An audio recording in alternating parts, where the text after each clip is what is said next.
Welcome to The Explainer. Today, we're diving into a really fascinating white paper about a unique cognitive profile. It's a story about how a hidden, deep-seated weakness can actually force the brain to build a brilliant, but, well, pretty fragile mental superpower. Okay, let's start with a puzzle, a real paradox. How can a mind have these incredible superior strengths in complex analysis and at the same time really struggle with basic things like sequential processing? The key here is realizing we're not talking about two different brains. No, this is one mind that built an absolutely extraordinary system to get around a fundamental challenge. So, where does this all begin? Well, the story doesn't start with a failure of the brain itself. It actually starts with a deficit, something that was missing in its environment, early on. This isn't about some innate inability. It's about not getting the right building blocks during a really critical period of development. The root cause is this really interesting Dutch concept called blootstellingsachterstand.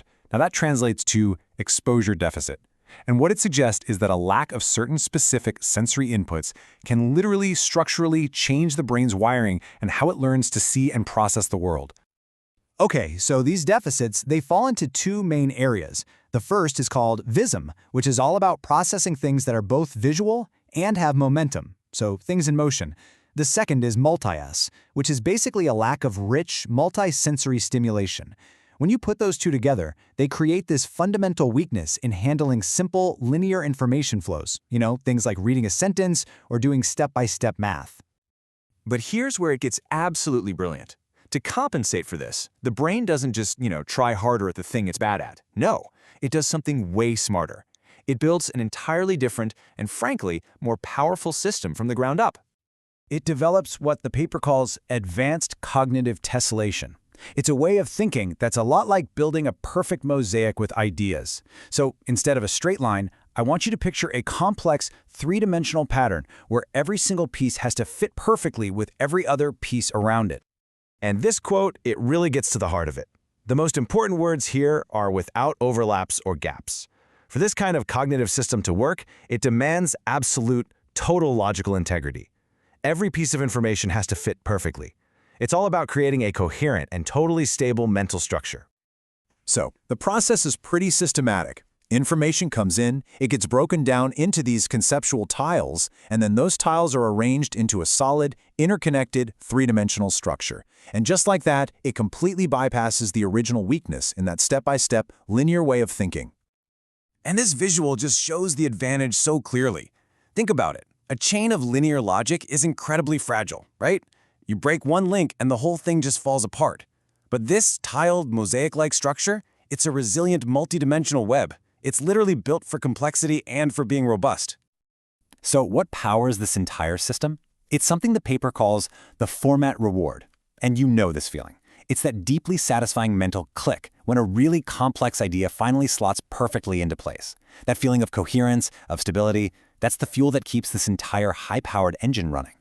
But, and it's a big but, this incredibly powerful system, built on a foundation of perfect coherence, has a critical vulnerability. It is unbelievably strong, but it's also fragile in one very specific way. So what happens when someone breaks the pattern, right? What if they introduce a flawed piece of logic or some inconsistency, or just deny that sense of coherence that the brain has worked so hard to build and maintain? Well, that fuel source we just talked about, the format reward, it's suddenly cut off. The system is expecting that satisfying click of coherence, but instead, it gets this jarring, dissonant feeling of mismatch and instability. And this right here is the crucial point. The system doesn't just see this as a simple error or a mistake. It perceives it as an injustice. It feels as if something that was earned, something that was logically due, has been actively stolen from it. And this leads to a pretty unique definition of betrayal. It isn't just an emotional feeling. It's a logical recognition that a pattern has been broken, that it's been violated. For a mind that defines itself by coherent patterns, violating that coherence is the ultimate breach of trust. So the anger that results from this, it's not a hot-headed, impulsive outburst. No, it's a cold, structured, and reasoned response. The feeling of anger itself is actually processed through the same tiling system. It gets broken down into components, evaluated systematically, and is understood as a logical consequence of a systemic violation. You know, understanding this whole cognitive origin story, from the deficit to the compensation, all the way to the vulnerability, it's not just some academic exercise. This has huge, real-world implications for how we understand things like neurodiversity, performance, and even conflict. So here's the entire model in one simple view. It shows that clear line of logic. You start with the cause, that exposure deficit. That forces the adaptation, this brilliant system of cognitive tiling. And finally, that creates the vulnerability. When the format reward is denied, it leads directly to this reasoned anger. So what does this all mean? Well, the paper suggests that instead of just looking at the anger or just seeing the weakness, we need to support the entire cognitive structure. Yeah, that means helping with that foundational sensory processing, but it also means recognizing that what might look like a difficult emotional reaction could actually be a deeply logical one. It's about seeing the whole picture. And this leaves us with a final thought, a really big question actually.